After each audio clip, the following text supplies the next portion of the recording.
Malam teman-teman, selamat berjumpa lagi dengan saya Yudo di acara IG Live PA Online bareng Alkitab. Malam hari ini, Senin 17 Februari 2025 dan kita masih dalam tema Februari ya, di bulan tema kasih, Tema kasih di bulan Februari 11 sampai yang ke-18. Nah, seperti biasa saya nggak sendirian, ada Kak Roma juga yang akan menjadi host bagi kita semua pada malam hari ini. Dan juga bersama dengan guest kita, hari ini ada guestnya itu Kak Atma dan juga Kak Desi yang akan bersama-sama dengan kita belajar dari 1 Yohanes 3 ayat 14 sampai yang ke-18. Oke, ini Kak Roma sudah hadir. Selamat malam Kak Roma.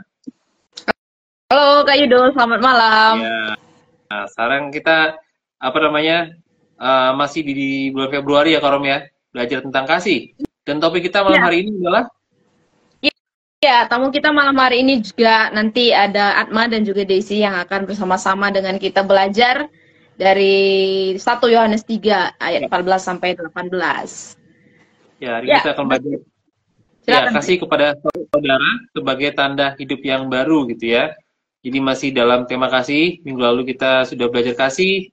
Panjang bulan ini akan belajar kasih supaya kita bisa mempunyai dasar yang benar untuk mengasihi. Ya, ini sudah hadir Kak Atma bersama dengan kita. Selamat malam Kak Atma. Halo Kak Yudo, Kak Roma. Iya. Halo. Nah, selamat malam. Malam. Seru nih. Iya. Oke, kita masih coba untuk undang Desi ya. Iya, betul sekali. Nah, kenapa nih temanya kasih nih Kak Yud selama Februari? Iya, karena bulan Februari itu kan bulan kasih gitu ya. Kita merayakan Valentine beberapa hari yang lalu. Iya, tapi sebagai orang Kristen, dasar kasih kita itu harus pada Alkitab gitu ya. Karena itu PA bareng Alkitab membuat tema untuk bulan Februari ini tema kasih gitu. Karena kita belajar dari kasih yang sejati yang berasal dari Alkitab. Oke, Kak Desi sudah bergabung dengan kita. Selamat malam Kak Desi. Selamat malam. Ya, oke. Bagaimana persiapan Kak berdua? Ya. Aman Ya? Sudah power persiapan. Oke, mantap sekali Kak Atma. Oke. Kita coba kenalannya. Ya. Ya, bisa nih kenalan dulu dari Desi, nanti dilanjut ke Atma. Perkenalan singkat aja, nama, kota, domisili gereja, dan juga pelayanan saat ini. Supaya dikenal oleh sahabat Sabda nih yang ikut. Oke. Halo, perkenalkan nama saya Desi Elvi Kristianti, ya bisa dipanggil Desi atau apa saja. Saya berasal dari Kalimantan Utara, khususnya Kabupaten Malinau. Domisili gereja saya itu GKII Semengaris dan saya di sini sebagai wakil gembala. Oke. Silakan Atma. Oke, halo semuanya, perkenalkan nama saya Atma Simanung Khalid, bisa dipanggil Atma, bisa dipanggil apa aja juga. Saya berdomisili saat ini tinggal di Bekasi dan walaupun sering juga ke Jakarta dan sekitarnya, saat ini melayani utamanya melalui ministry yang saya bangun bersama teman-teman. Ignis Ministries kami melayani banyak hal, tapi kalau untuk bergereja secara rutin, saya rutin di New Wine International Church, seperti itu. Oke, baik. Terima kasih kenalan Kak Atma dan juga Kak Desi. Iya, malam hari ini kita dalam Alkitab. Apa itu Alkitab Kak Roma? Ya, Alkitab ini satu seri pendalaman Alkitab ya, untuk kita bisa memahami firman Tuhan dengan pasal-pasal yang terkenal. Makanya kita sering sebut sebagai pasal yang top. Makanya namanya Alkitab gitu ya, dengan sudut pandang yang baru. Dilakukan juga dengan cara yang menarik, karena kita lakukan melalui Instagram Live dari IOPA gitu. Nah, kita juga dalam ber-PA ini nggak ber-PA-nya sporadis karena kita pakai metode yang namanya SABDA. Apa itu Kak Ayud, SABDA? Metode SABDA itu metode yang diciptakan oleh Sabda. Jadi nama lembaga kami Sabda, tapi juga metode SABDA, yaitu simak, analisa, belajar, doa, diskusi, dan juga aplikasi. Jadi kalau teman-teman lihat, ini adalah sebuah metode PA yang bertanggung jawab ya. Kita mulai dari teks Alkitab dan juga berujung pada aplikasi dalam kehidupan kita sehari-hari. Begitu Kak Roma. Oke, nah jadi teman-teman harapannya nanti cara ini juga sangat bisa diterapkan di komunitas atau di pelayanannya. Jadi nggak menutup kemungkinan bisa dipakai juga gitu ya.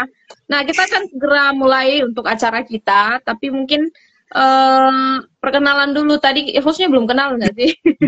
Ya, saya Roma ya, melayani di Sabda juga, dan ada Kak Yudo. Ya, rekan saya juga yang. Oke. Nah, kita akan segera mulai ya. Saya minta kesediaan Kak Yudo bisa membuka dalam doa. Baik, mari kita berdoa teman-teman. Bapak Surgawi, terima kasih, kami ucap syukur untuk malam hari ini. Tuhan sudah kasih kami waktu, Tuhan juga sudah kasih kami teknologi dan juga perlindungan untuk kami bisa mengikuti PA Alkitab malam hari ini. Kami ucap syukur Tuhan untuk kedua host kami yang juga sudah hadir, juga dengan teman-teman kami di Instagram yang juga sudah hadir juga. Kiranya Tuhan Engkau menolong kami semua di tempat kami masing-masing, dalam keadaan kami masing-masing untuk belajar dari firman Tuhan, dan juga duduk di kaki Tuhan untuk belajar sesuatu dari apa yang Tuhan katakan. Terima kasih Tuhan Yesus. Tuhan berkati 1 jam ke depan, dan juga setiap teman-teman kami ini juga. Kiranya kami semua bisa menerima berkat dan juga dikoreksi oleh firman Tuhan malam hari ini. Terpujilah nama Yesus Kristus, kami berdoa dan mengucap syukur. Haleluya. Amin. Amin. Amin. Oke, sebelum kita mulai, kita akan sedikit overview ya, karena hari ini kita belajar dari 1 Yohanes pasal 3.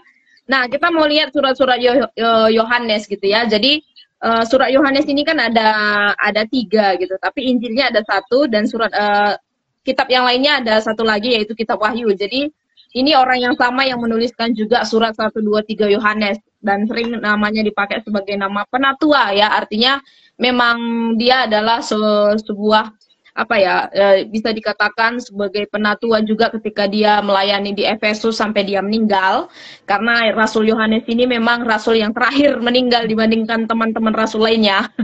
Memang Tuhan khususkan ya Rasul Yohanes untuk bisa menuliskan kitab Wahyu gitu ya. Dan ketika dia menuliskan surat 1, 2, 3 Yohanes ini, sebenarnya ada masalah yang terjadi di sana gitu, makanya dia penting sekali untuk menuliskan gitu. Ada persoalan yang menonjol yang melatar belakangi kenapa Yohanes harus menuliskan. Salah satunya ajaran-ajaran palsu yang muncul saat itu gitu ya, yang merasa bahwa hidup di dalam Kristus atau percaya untuk hidup kekal itu tidak perlu percaya kepada Kristus dan lain sebagainya gitu. Dan ini yang membuat Yohanes itu sangat geram kepada orang-orang Kristen yang ada di Efesus saat itu gitu. Kurang lebih itu gambaran surat 1, 2, 3, dan memang kalau surat 3 Yohanes spesifik ditulis kepada Gaius gitu. Mungkin ada tambahan dari Kak Yudo? Iya. Untuk yang tadi ajaran selesai itu salah satunya adalah gnostisisme gitu ya. Itu sangat merusak di jemaat yang ada di Efesus, dan juga untuk yang 2 Yohanes tuh dikirimkan kepada ibu yang terpilih, yang kemungkinan itu adalah personifikasi dari gereja gitu atau individu, dan juga anak-anaknya gitu ya. Yang tadi seperti Kak Roma bilang, 3 Yohanes dikirimkan kepada Gaius, itu dia adalah seorang pemimpin jemaat yang yang surat ini tuh ditulis untuk menguatkan pemimpin jemaat ini begitu ya. Jadi surat 1, 2, 3 Yohanes ini mempunyai tujuan-tujuan yang berbeda, dan juga orang-orang yang berbeda untuk menjadi tujuan surat itu. Kemudian yang latar belakang dari 1 Yohanes pasal 3 yang akan kita dalami malam hari ini adalah satu surat pertama yang ditulis oleh Yohanes, dan dia dalam surat yang pertama ini ingin menguatkan jemaat gitu, dan juga mengajarkan tentang kehidupan yang baru gitu. Nah, ini ditulis pada akhir abad pertama, dan juga yang tadi saya bilang dia menentang ajaran gnostisisme itu karena beberapa jemaat di tempat itu mulai dipengaruhi oleh ajaran sesat tersebut gitu. Jadi sang rasul menuliskan surat ini untuk men-tackle ajaran sesat itu dan juga menyelamatkan jemaatnya. Silakan kalau Oke, jadi ada banyak perintah sebenarnya yang dituliskan, dan ada sering kata-kata yang diulang juga di pasal 3 ini. Kalau teman-teman nanti pelajari itu kata anak Allah, kata kasih, kata kasih Bapa, mengasihi saudara, itu cukup beberapa kali muncul, dan penekanan itu membuat pasal 3 ini penting gitu ya, tentang kasih, dan itulah nanti kita bahas. Tapi nggak satu pasal teman-teman, karena kita akan lihat cuma 4 ayat aja gitu ya, dari ayat 14 sampai ayat 18. Nah, sekarang kita akan baca dulu untuk ayatnya supaya kita pahami ya, kita berangkat dari teksnya dulu. Nanti Atma bisa baca ya dari ayat 14 sampai ayat 16. Baru setelah itu dilanjutkan Desi bisa baca ayat 17 sampai ayat 18. Silakan. Oke, mari kita baca. 1 Yohanes 3 ayat 14 sampai 16.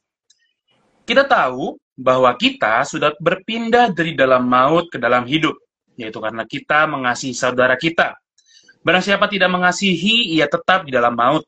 Setiap orang yang membenci saudaranya adalah seorang pembunuh manusia. Dan kamu tahu bahwa tidak ada seorang pembunuh yang tetap memiliki hidup yang kekal di dalam dirinya. Demikianlah kita ketahui kasih Kristus, yaitu bahwa ia telah menyerahkan nyawanya untuk kita, jadi kita pun wajib menyerahkan nyawa kita untuk saudara-saudara kita. Oke, ayat yang ke-17.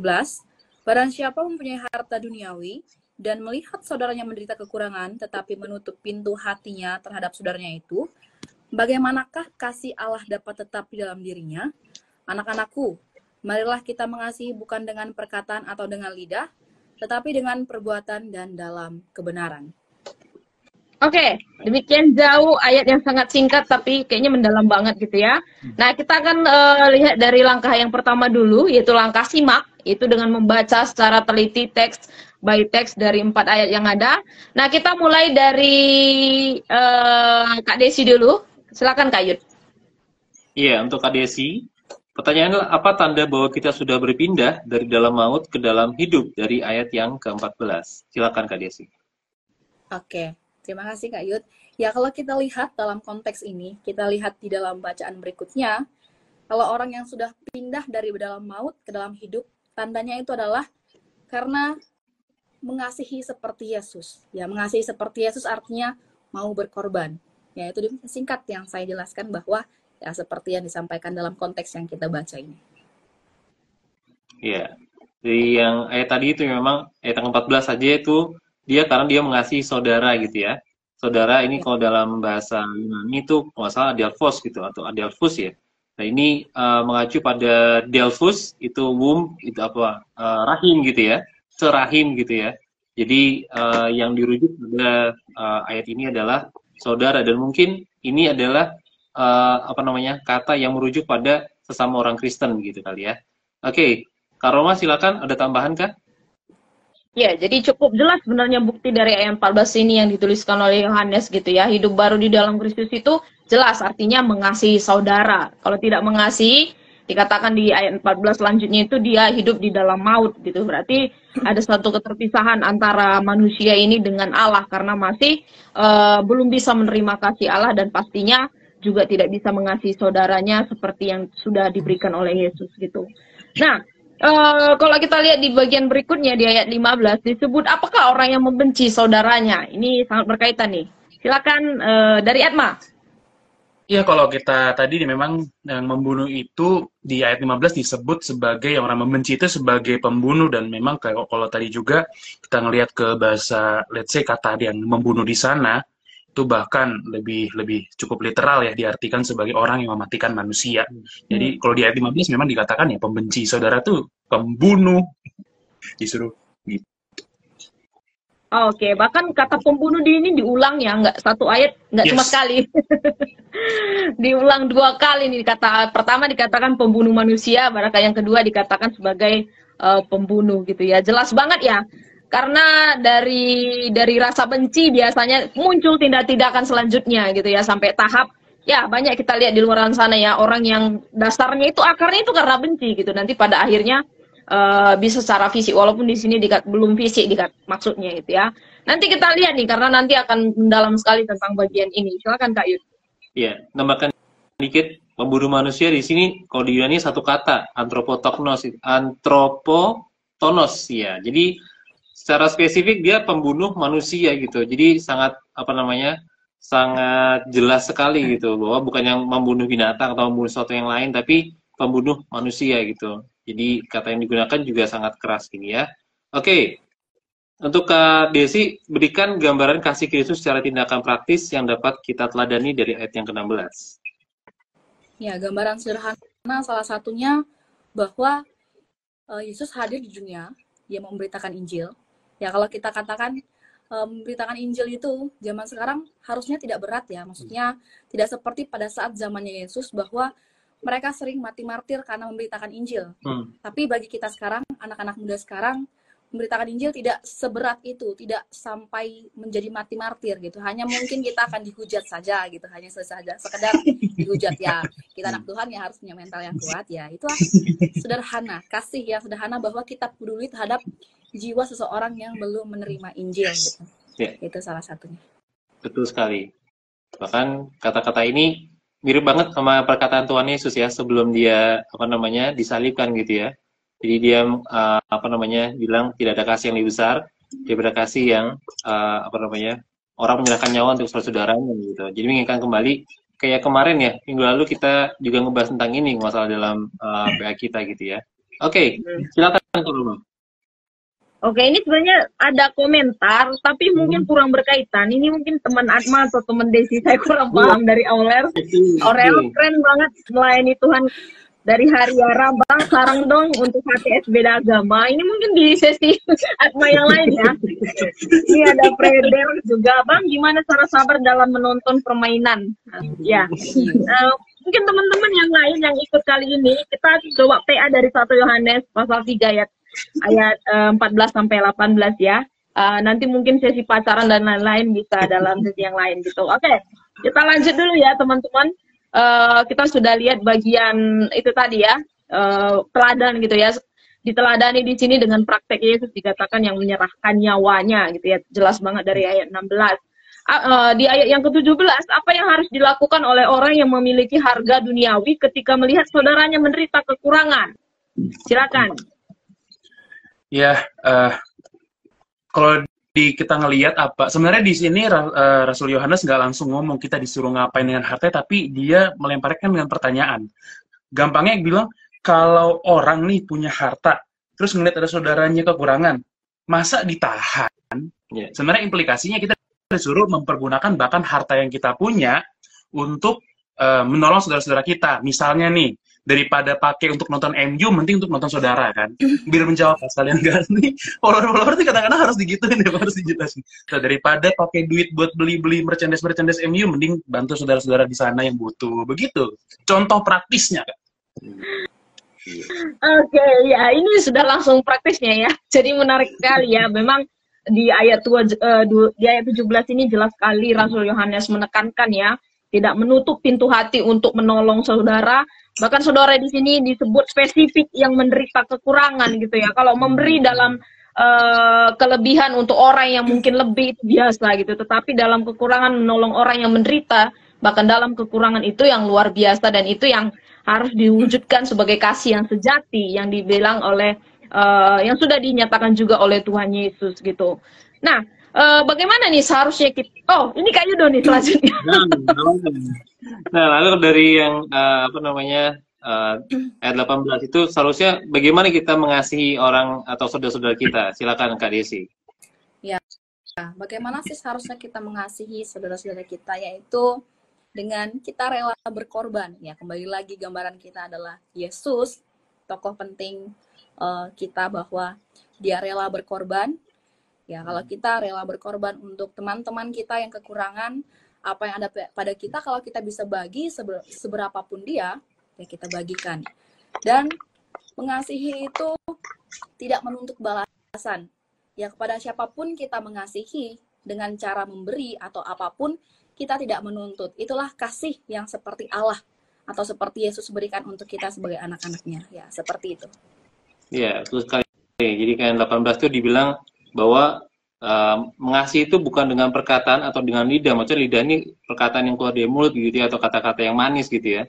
Nah, tapi Yohanes mengajak kita untuk mengasihi itu dengan perbuatan dan dalam kebenaran gitu.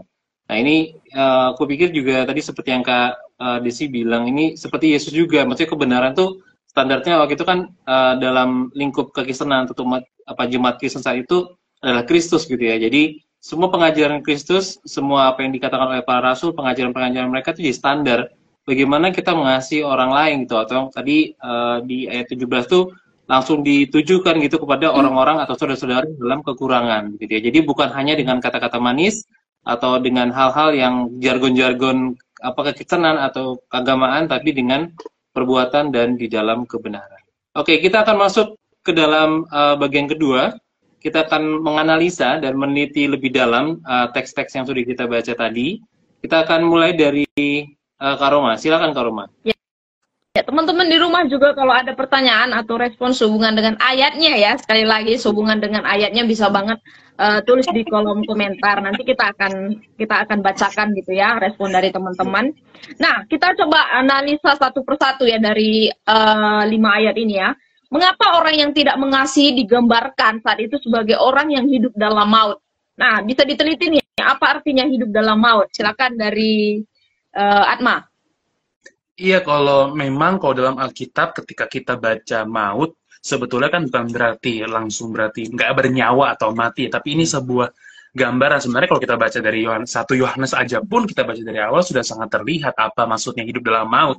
Dan bahkan ketika kita baca fokus di ayat tadi 1 Yohanes 3 ayat 14-nya, sebenarnya kita bisa mengerti apa yang dimaksud. Kita tahu, berarti kan Yohanes ngomong sama orang Kristen juga nih, sama murid-muridnya, murid-murid yang orang Kristen. Kita tahu bahwa kita sudah berpindah dari alam maut ke dalam hidup, yaitu karena kita mengasihi saudara kita. Dari gambarannya apa? Kita ngomongin sama orang Kristen, kita telah berpindah. Artinya apa?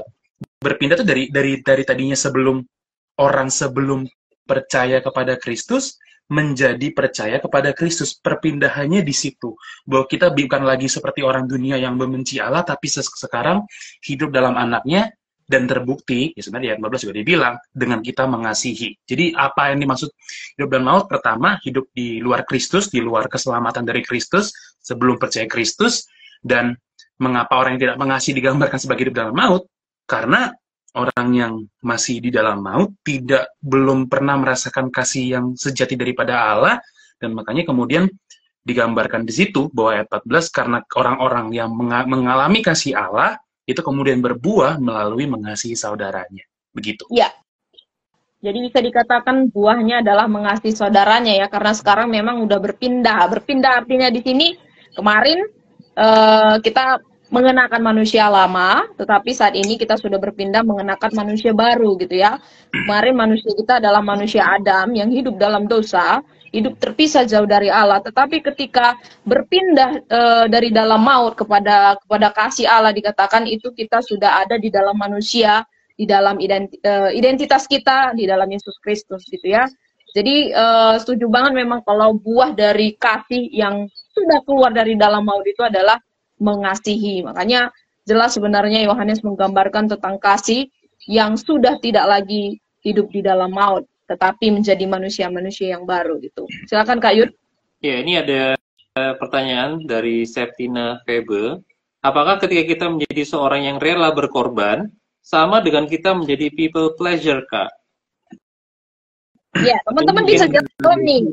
Atau mungkin atau menjawab pertanyaan dari teman kita, Kak Septina Febe. Silakan.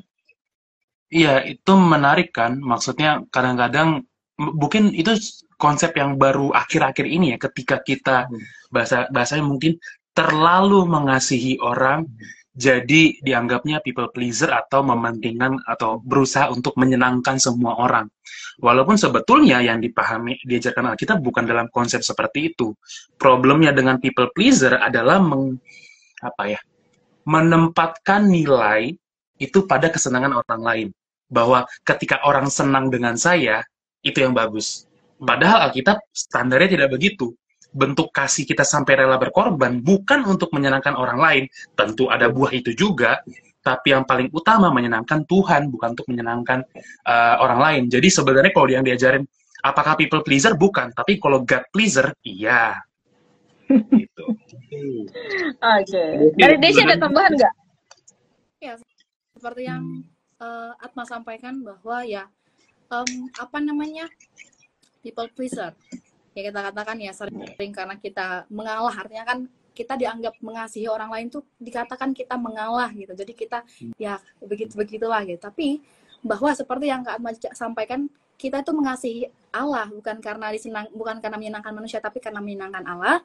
Dan juga ini mungkin ada dalam sesuatu hubungan pacaran dan sebagainya. Jadi dia menjadi seorang yang pemaaf atau seorang yang mengasihi. Tapi ingat teman-teman, kamu selidiki pasanganmu itu, apakah kamu menjadi orang yang mengasihi dia karena kamu tidak mau ditinggalkan dia, atau karena kamu benar-benar karena mengasihi Tuhan semata-mata, karena hanya ingin menyenangkan Tuhan semata-mata. Ya, kita selidiki diri kita sendiri, apakah kita itu menyenangkan Tuhan, menjadi seorang yang mengasihi karena menyenangkan Tuhan, atau karena menyenangkan orang lain, atau karena menyenangkan pasangan kita supaya tidak meninggalkan kita, supaya teman-teman kita tidak meninggalkan kita. Ya, itu seperti itu.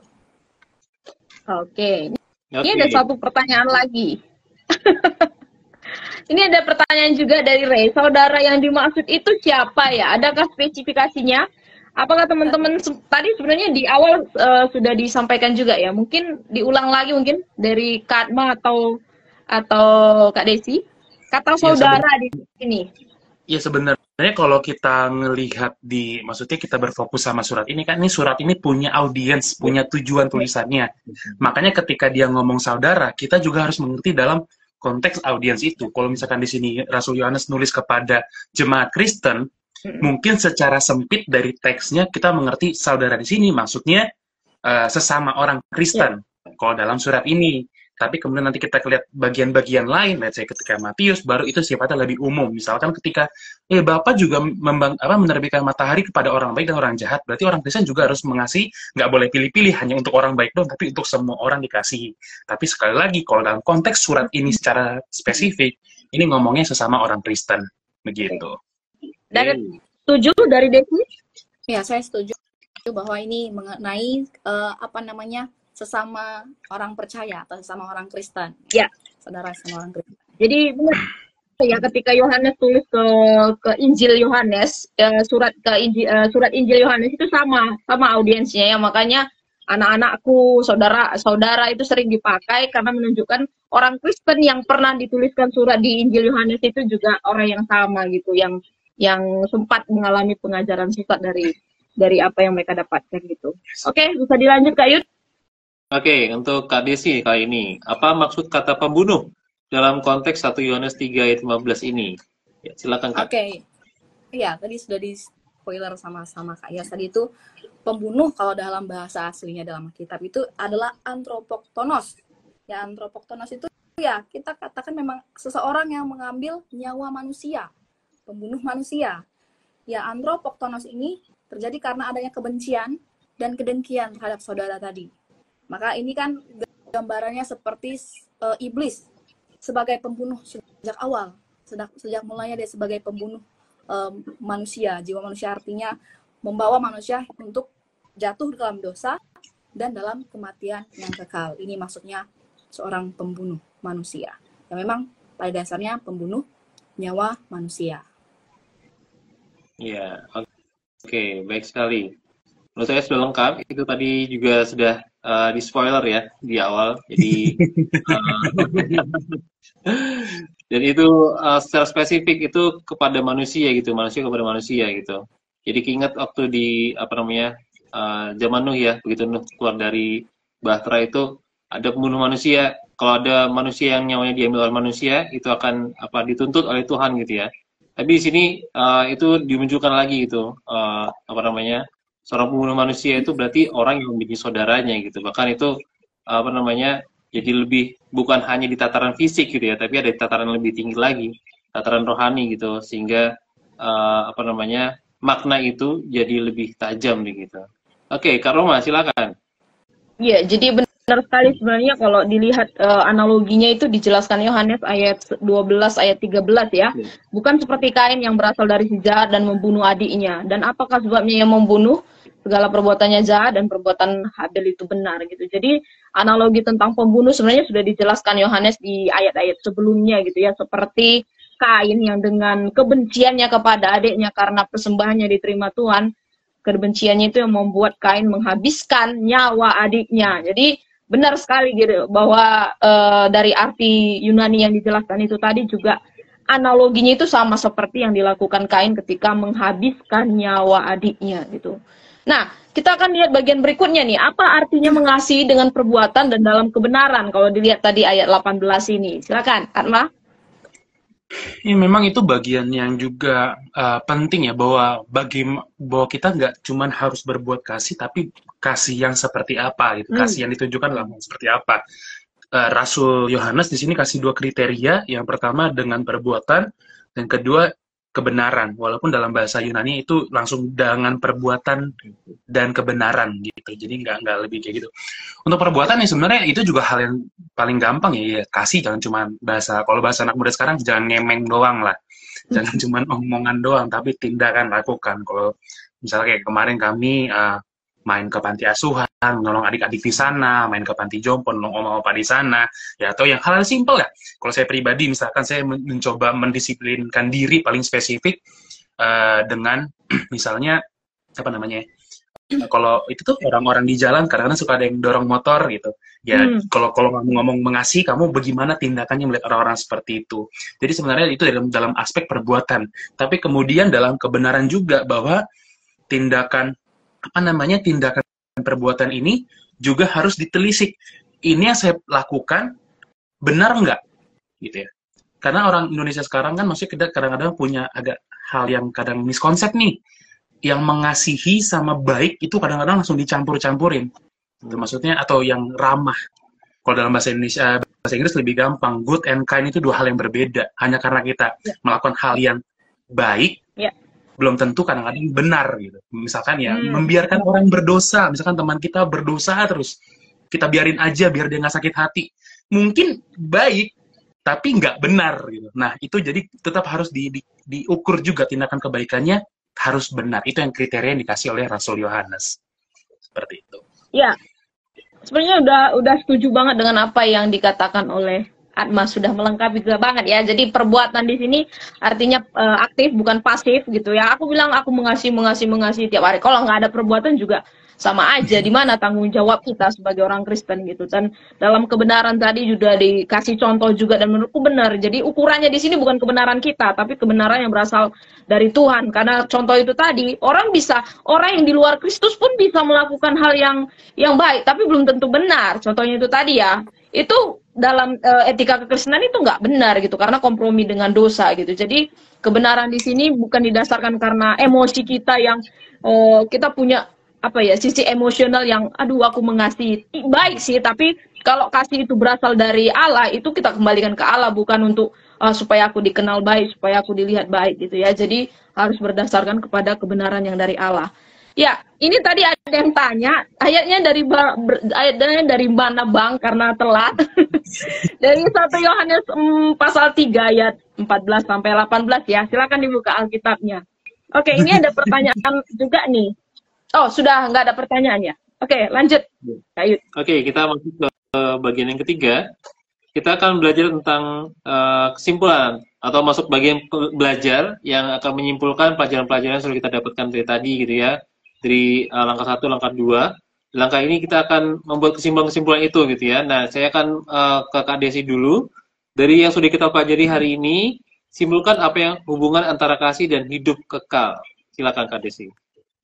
Oke, kasih dan hidup kekal. Kita uraikan dulu. Kasih itu adalah agape, artinya kasih Allah. Kasih Allah itu yang mau berkorban, yang tanpa pamrih, yang tanpa limit, yaitu kasih Allah. Lalu hidup kekal adalah bahasa aslinya zoe atau jiwa. Nah, kalau kita hubungkan kasih dan hidup kekal, kasih itu tidak membawa kita kepada kehidupan kekal. Ya, kalau kita katakan kasih tidak membawa kita dalam kehidupan kekal, tetapi itu adalah respon kita ketika kita hidup kekal, mengalami kehidupan kekal. Ya, orang yang punya kasih Allah pasti melakukan kasih ini, kasih Allah ini. Pasti memiliki hidup kekal. Ya, itu adalah tanda bahwa orang yang memiliki hidup kekal yaitu punya kasih Allah atau kasih yang dikatakan agape. Ya. Iya. Seperti itu. Iya, betul sekali. Jadi ini sebenarnya saling berkaitan ya. Kasih dan hidup kekal. Kalau hidup kekal itu kan kalau kita mengerti tentang kasih Kristus pada kita, itu sahabat yang menyerahkan dirinya bagi sahabat-sahabatnya yang lain gitu, termasuk kita juga menjadi sahabatnya dia gitu. Dan kita diadopsi melalui darah Kristus, kita diadopsi, kita menjadi manusia baru gitu. bagaimana mungkin kita menahan kasih kita kepada saudara kita yang lain gitu ya. Itu jadi kayak menohok juga buat saya ketika tadi belajar tentang ini, wah, sejauh mana saya bisa mengasihi saudara saya gitu, orang yang disebut orang Kristen yang lain gitu. Jangan bicara tentang orang yang di luar gitu ya, tapi di dalam gereja sendiri, di dalam persekutuan sendiri, itu kadang-kadang juga saya juga ngeliat gitu, seberapa dalam saya bisa mengasihi mereka gitu ya. Jadi ini saya setuju banget, tadi kalau kita udah ngerasain kasih dari Allah, yang membuat kita dalam kehidupan kekal, bagaimana kita bisa menahan kasih kita kepada orang lain gitu. Ya, Kak Roma ada tambahan kah atau mau lanjut? Ya, ini membacakan komen dari teman-teman yang ikut. Dari Muda Berdampak Podcast, ucapan tanpa aksi sama aja bohong. Ya, itu tadi ya. Dari Sangal. Oh, ini Sangal bertanya juga, tapi mungkin secara personal ya. Bagaimana caranya kembali ke jalan yang benar? Pencerahan dulu dong buat aku yang jauh dari Tuhan, ya. Nanti mungkin secara personal ya, Bang Sangal Marbun nanti secara personal bisa bisa konseling pribadi ya. Nah, yang pasti untuk yang jauh dari Tuhan pastinya ini belajar ini tadi ya, firman Tuhan untuk hidup di dalam kasih gitu ya, dan minta kasih yang dari Allah gitu ya, supaya kita memiliki hidup yang kekal dan kita bisa menjadi orang-orang yang dimerdekakan, orang-orang yang baru di dalam Tuhan. Nah, yang bagian berikutnya, mengapa tindakan mengasihi menjadi penanda kuat untuk seorang pengikut Kristus? Kenapa kira-kira kalau dilihat juga dari ayat ini? Silakan, Anma. Sebenarnya dari pertanyaan itu udah kejawab sebetulnya. Kenapa kasih menanda? Karena yaitu karena mengikut Kristus, figur kasih itu sendiri. Sebenarnya di ayat 16 juga udah kelihatan ya. Karena kita melihat, kita tahu kasih Kristus, kita mengenal kasih Kristus yang mengorbankan nyawanya untuk kita, terus kita ngaku pengikut Kristus, ya kita mengimitasi figur ini. Berarti harus ada mirip-miripnya dong, namanya mengikut, namanya meniru gitu. Ya itu penandanya, karena Kristus adalah figur yang sang kasih itu sendiri, kita yang mengikut dia harus menunjukkan buah yang sama, harus menghasilkan buah yang sama. Karena jangan sampai nanti, ya tadi ya, kita lihat, kamu katanya ngikut Kristus, tapi mana kasihnya gitu. Jangan sampai begitu. Ya, jadi udah lengkap sekali ya, karena kalau di 1 Yohanes pasal 4, di pasal berikutnya dikatakan Allah itu adalah kasih gitu ya. Jadi kasih itu sebagai pengikut Kristus, karena karakter Allah itu sendiri pun adalah kasih, dan barang siapa yang mengasihi, dia hidup seperti Kristus yang adalah kasih, yang adalah sumber kasih gitu. Jadi pertanyaan ini sudah sangat menjawab ya. Tindakan mengasihi itu tindakan seorang pengikut Kristus sejati, bukan KTP ya, bukan KTP-nya aja yang Kristen, tetapi perilakunya dan tindakannya juga bisa dibaca atau bisa dilihat sebagai suratan yang terbuka, kalau Paulus katakan. Nah, silakan dari Kak Yudo mungkin. Iya, kalau tadi figur hidup di atasnya adalah Kristus gitu kan, sang kasih, kita mengikut kepada Kristus gitu. Kalau di pelajaran yang minggu lalu, yang hukum terutama itu juga, Tuhan Yesus sendiri menyatakan gitu bahwa hukum Taurat itu terdiri dari dua bagian yang saling terikat gitu ya, mengasihi Allah dan juga sambil itu mengasihi manusia seperti diri kita sendiri gitu. Dan waktu Tuhan Yesus juga mengajak kepada muridnya mau dia disalib gitu ya, diberikan perintah baru untuk saling mengasihi. Jadi banyak banget perintah-perintah kasih ini yang muncul dari Yesus Kristus, figur Yesus sendiri gitu. Dan kita tadi juga melihat di atas juga bagaimana dalam hidup yang baru ini murid-murid atau saudara-saudara dalam Kristus jemaat itu dipanggil juga untuk bisa mengasihi saudara mereka gitu. Saudara mereka bahkan yang saudara dalam kekurangan. Soalnya kalau saudara dalam kekurangan itu kan juga dia mencolok ya dalam jemaat gitu harusnya gitu. Kalau seorang sampai mengabaikan sesuatu yang mencolok, mereka pasti sudah pasti mengabaikan juga perintah Yesus untuk saling mengasihi gitu. Sehingga tadi Kak Atmas juga sempat sampaikan, kok gitu sih perilaku murid Yesus gitu ya. Jadi kesaksiannya bukan lagi tentang mereka sebagai murid Yesus, tapi kesaksian yang buruk gitu. Kok gitu murid Yesus gitu. Jadi suatu hal yang sangat jadi batu sandungan bagi orang yang belum percaya gitu. Oke, kita akan masuk ke langkah keempat, yaitu doa dan diskusi. Kita akan masuk menekan kembali diskusinya. Di sini pertanyaan untuk Kak Desi, mengapa seorang yang membenci saudaranya disebut sebagai seorang pembunuh manusia? Nah, ini lagi-lagi apa namanya digaya lagi ya. Silakan Kak Desi. Ya, kenapa seseorang dianggap sebagai yang membenci saudaranya, dianggap sebagai pembunuh manusia? Ya, seseorang yang membenci saudaranya berarti dia tidak mengasihi, artinya dia tidak taat perintah Allah. Karena perintah Allah sendiri katakan bahwa kasihilah Allahmu dan kasihilah sesamamu manusia. Ketika seseorang sudah membenci saudaranya, berarti dia tidak taat perintah Allah. Ya, timbullah kebencian dalam hatinya, timbullah kedengkian dalam hatinya ketika melihat seseorang mungkin lebih baik dari dia. Ya, kalau kita lihat contoh tadi di Alkitab tadi yang disampaikan oleh Kak Roma, bahwa Kain membunuh Habel karena apa? Karena kebenciannya, karena kedengkiannya. Dan kenapa ada kebencian dan kedengkian? Karena tidak ada kasih dalam dirinya. Itulah kenapa dia sampai tega membunuh saudaranya sendiri, karena merasa dia tersaingi oleh saudaranya sendiri. Itulah kenapa kebencian itu dapat menimbulkan suatu pertikaian, suatu pembunuhan terhadap manusia. Ya, seperti itu. Iya, betul sekali ya. Kak Atma, ada tambahan Kak?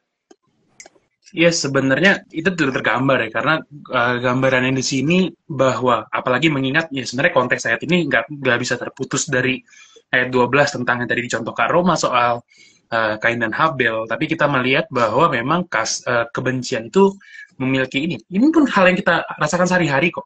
Kebencian itu punya daya menghancurkan gitu, destruktif. Gue benci sama dia, pengen gue pukulin gitu.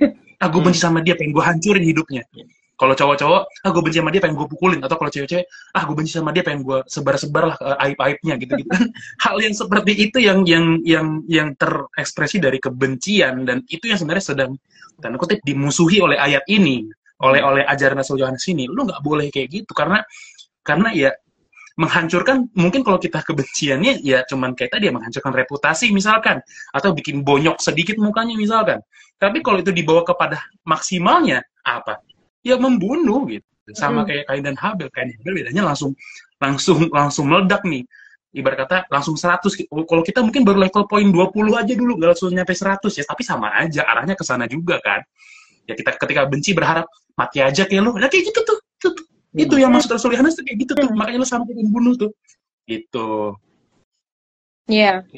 Iya, benar-benar. Aku suka nonton berita-berita kriminal. Apalagi kalau berita Indonesia kan suka banget. Banyak berita kriminal sering yang diberitakan gitu, dan rata-rata tindak kriminal itu terjadi gara-gara awalnya benci.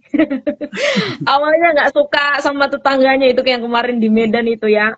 Nggak suka sama warisan, dihancurkan jalannya. Terus ada beberapa juga yang membunuh orang tuanya, membunuh anaknya, membunuh istrinya. Itu rata-rata karena cemburu, karena benci. Itu kan jadi benci gitu ya, dan benci dulu gitu, dasarnya memang benci. Jadi kita jangan memikirkan bahwa benci atau nggak suka sama seseorang itu dosa kecil, itu hal yang biasa, yang sepele, nanti juga selesai sendiri. Itu akarnya kuat banget itu, karena nanti dari situ setan akan terus memanipulasi otak kita, mencuci otak kita, sehingga akhirnya ada tindakan-tindakan yang lebih dari sekedar membenci aja, sampai tindakan membunuh gitu. Jadi benar sekali, keras banget sebenarnya firman Tuhan berbicara gitu ya, dalam ayat 14 sampai ayat 18 ini ya, dan analogi yang dipakai pun analogi yang real gitu. Dan ternyata di masa sekarang ini pun kalau kita itu tadi yang tidak punya kasih yang benar-benar dari Allah, kita akan susah untuk mengampuni gitu. Kita akan susah untuk tidak membenci. Bahkan untuk sedikit masalah hal sepele aja pun kita akan susah untuk nggak membenci. Karena kecenderungan manusia lama kita akan membuat kita untuk nggak suka sama ini, nggak suka sama bos kita, nggak suka sama adik kita, nggak suka sama kakak, bahkan sama suami atau istri kita gitu. Ya, benar-benar tertegur juga. Iya. Ya, itu juga waktu aku tahu kalau di bagian ini juga aku ngelihat kalau tadi pembunuh manusia, jadi dia tuh berhadapan langsung dengan Tuhan Yesus bilang gitu, kalau orang yang membenci itu dia sudah membunuh gitu ya, dan pembunuh itu harus dihukum. Kalau di perjanjian lama, setiap pembunuh yang disengaja itu harus ada avengernya ya, jadi dia harus membunuh orang itu, dibawa keluar dari rumah, dia dibunuh. Tapi kalau kita bandingkan dengan orang-orang yang tadi membenci saudaranya, itu dia berada di luar hidup kekal itu, jadi di dalam maut gitu ya. Jadi tanpa Iya. dihukum pun dia sudah berada di dalam maut gitu. Jadi yang membedakan kita dengan orang-orang yang belum lahir baru, dan kita juga harus mengintrospeksi juga apakah saya juga sudah melakukan kasih ini dengan sedemikian apa namanya radikal gitu ya. Benarkah saya sudah mengasihi orang lain dengan benar, ataukah saya masih membenci orang lain gitu. Dan itu saya pikir satu pergumulan yang serius gitu bagiku secara pribadi, dan juga bagi mungkin teman-teman juga ada yang punya pergumulan yang sama gitu. Jadi ketika kita membenci orang lain, itu kita sudah apa namanya? Kalau Tuhan bilang kepada Kain tuh dosa sudah mengintip di pintu gitu ya. Iya. Kamu harus menyalahkan dia gitu. Jadi dalam konteks ini pembunuh itu ya tadi seperti teman-teman bilang, jadi itu mulai dari hati dulu, dari hati nanti jadi tindakan dan lain sebagainya. Bahkan di hati pun Tuhan sudah bilang bahwa kita membenci orang itu sama dengan membunuh gitu ya. Oke, silakan Kak Roma untuk lanjut. Oke, sebelum saya lanjut ini ada tanggapan juga dari teman-teman dari Muda Berdampak. Jadi ingat salah satu di buku Hati Pemuritan, satu bab yang mengatakan tentang kekayaan kasihnya, kasih Allah yang tak terbatas dan tak terpikirkan akal manusia. Bersyukur mengenal kasih yang luar biasa. Ya, ada satu pertanyaan ya, cara ampuh melawan keinginan daging. Ya, berproses mengenakan kasih yang dari Allah. Terus dari Aklen ini bahas apa? Ini bahas kasih. Ya, silakan dibuka Alkitabnya karena sudah dipin juga. Silakan ya, bisa dilihat yang dipin ya 1 Yohanes pasal 3 ayat 4 ayat 14 sampai 18. Ya, Oke, bagian berikutnya. Oke, aku mau nambahin juga untuk Aklen Niron. Kalau hari ini terlambat gitu, kakak bisa nonton arsipnya. Nanti setiap apa namanya itu kita punya arsip. Jadi teman-teman kalau terlambat, kalau mau ingat apa namanya, ingat pembahasan sesuatu terus pengen ditonton lagi, silakan nonton arsipnya. Kita semua punya arsip dari Alkitab. Silakan Kak Roma lanjutkan. Nah, ini yang bagian menarik juga nih. Mengapa kasih kepada sesama dianggap sebagai bukti? Kalau kita pun mengasihi Tuhan. Silakan dari Atman nanti dilanjut ke Desi ya. Iya, sebenarnya ketika jawab pertanyaan ini salah satu alasan kenapa saya paling kayak agak gimana gitu dengar Rasul Yohanes dibilang Rasul kasih, karena bentar pelan-pelan. Kalau di sini dibilang kan kenapa seorang yang memiliki kasih itu sebagai bukti bahwa kita mengasihi Tuhan. Sebenarnya kalau kita baca pasal berikutnya kan sebenarnya Rasul Yohanes ngomong lebih langsung kan, lebih spesifik. Kalau kamu ngaku kasihin Tuhan tapi membenci saudaramu, omong kosong kamu. Karena gimana caranya kita ngaku mengasihi orang yang nggak kelihatan, sosok yang nggak kelihatan, tapi sementara yang kelihatan kita benci nih. Nah, ini kan yang ini kan jadi beban buat saya dan Kak Desi sebagai hamba Tuhan kan. Jadi kami kan dituntut mulu jadinya. Kamu katanya hamba Tuhan, kok nggak mengasihi kan? Ini aduh, Rasul Yohanes bisa nggak sih dihapus gitu biar nggak jadi beban buat saya. Jadi itu maksudnya alasannya karena saya bilang Rasul Yohanes Rasul kasih betul, tapi kadang-kadang standar itu langsung pelan-pelan dong gitu. Kayak contoh di sini. Bahasanya kan sebenarnya kita gambar di sini, kalau kamu berpindah dari alam maut ke alam hidup, ya buahnya kasih. Jadi itu kenapa kita, karena kita yang mengasihi Tuhan itu orang-orang yang sudah dibawa dari dunia maut ke dunia hidup, ya harus ada bukti buahnya. Karena Allah kita adalah Allah kasih.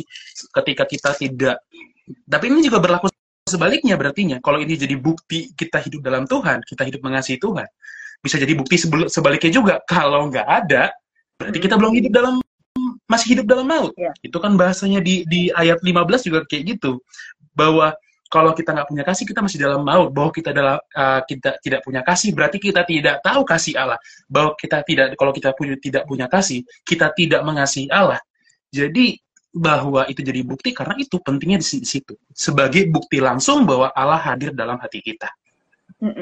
Setuju. Ya, dari Desi ada tambahan? Ya.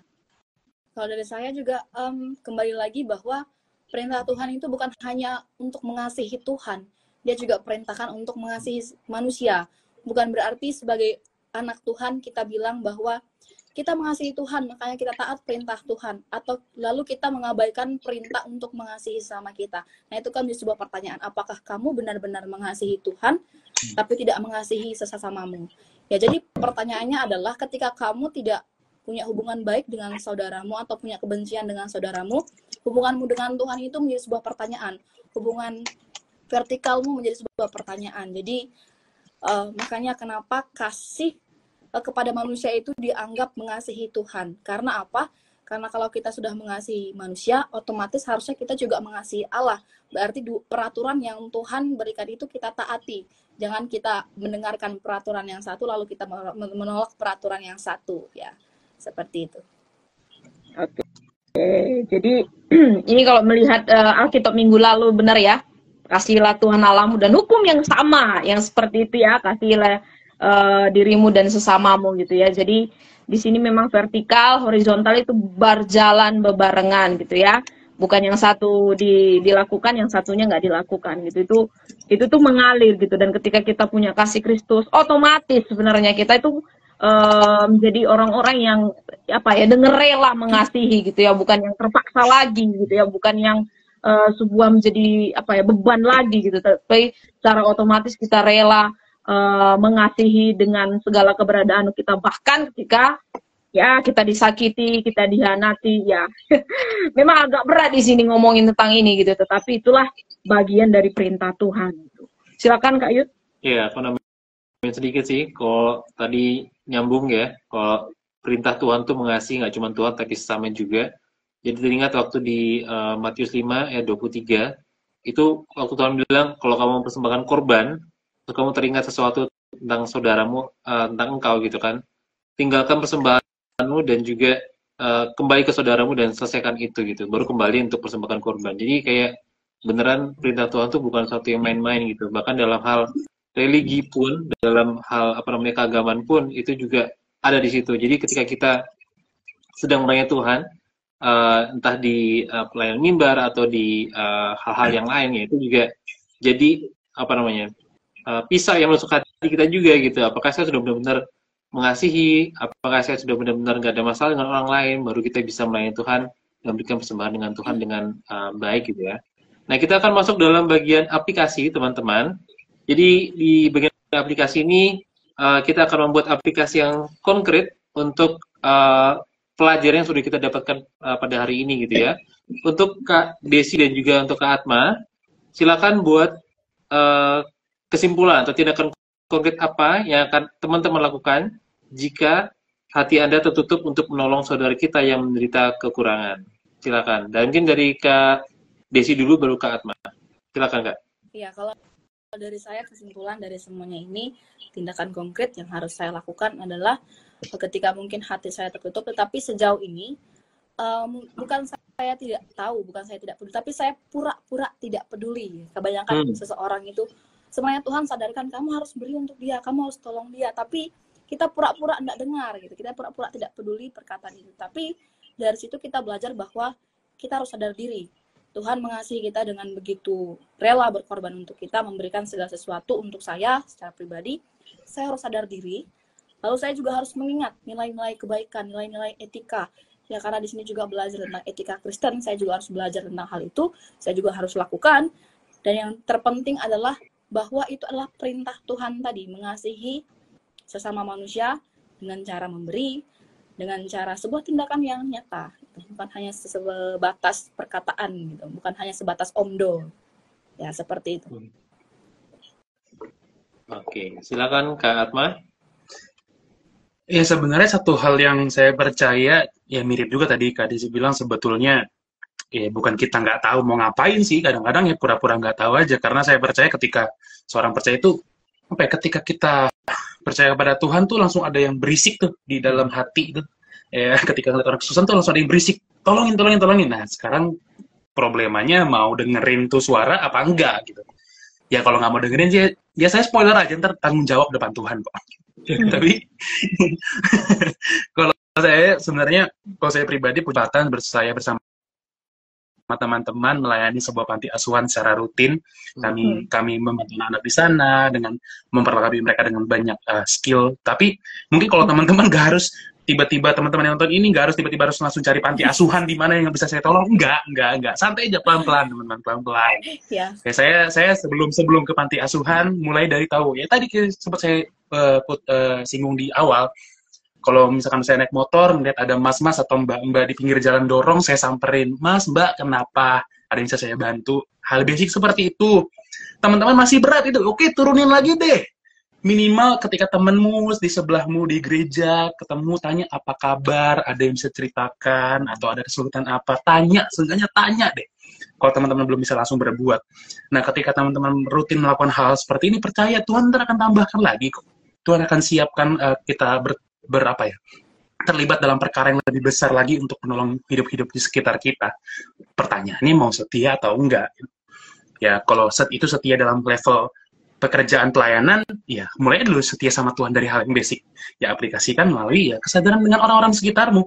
Mungkin gak usah temen deh, orang keluarga di rumah tanya, siapa tahu mama lagi ada kesulitan apa, papa ada lagi masalah kerja di kantor, tanya kabarnya, kasih dukungan, kasih penguatan, itu juga hal yang udah basic untuk menunjukkan kasih kepada sesama kok. Seperti itu, Kak. Oke, thank you. Kak Roma, ada tambahan? Mau sharing aplikasinya juga? Tambahan berarti aplikasi nih. Ya udah banyak contoh yang diberikan Atma ya. Jadi aku juga tergelitik ketika Atma kasih contoh-contoh simple itu tadi gitu. Dan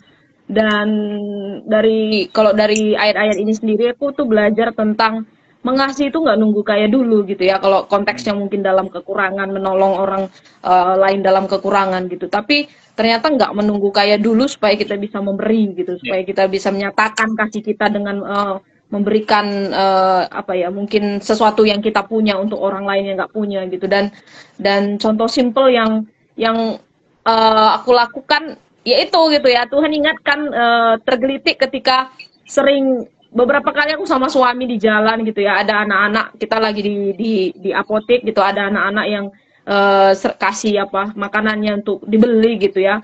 Sebenarnya kalau mau dilihat untuk apa sih makanan itu nggak penting juga, aku juga nggak butuh gitu ya. Tetapi Tuhan ingatkan, ya dia masih kecil, dia butuh gitu ya. Akhirnya aku beli beberapa makanannya gitu. Jadi itu menurutku itu beberapa contoh simple yang bisa kita lakukan untuk menyatakan kasih kita, walaupun itu bagi orang lain, bagi kita sendiri itu hal yang biasa aja gitu. Tapi bagi orang lain mungkin itu adalah kasih gitu. Dan ya benar sih, memang di sini tindakan kasih nggak butuh teori saja gitu ya, pengetahuan saja kita banyak, kalau kita nggak bisa aplikasikan, praktekkan untuk nyatakan ke orang lain, menurutku ya cuma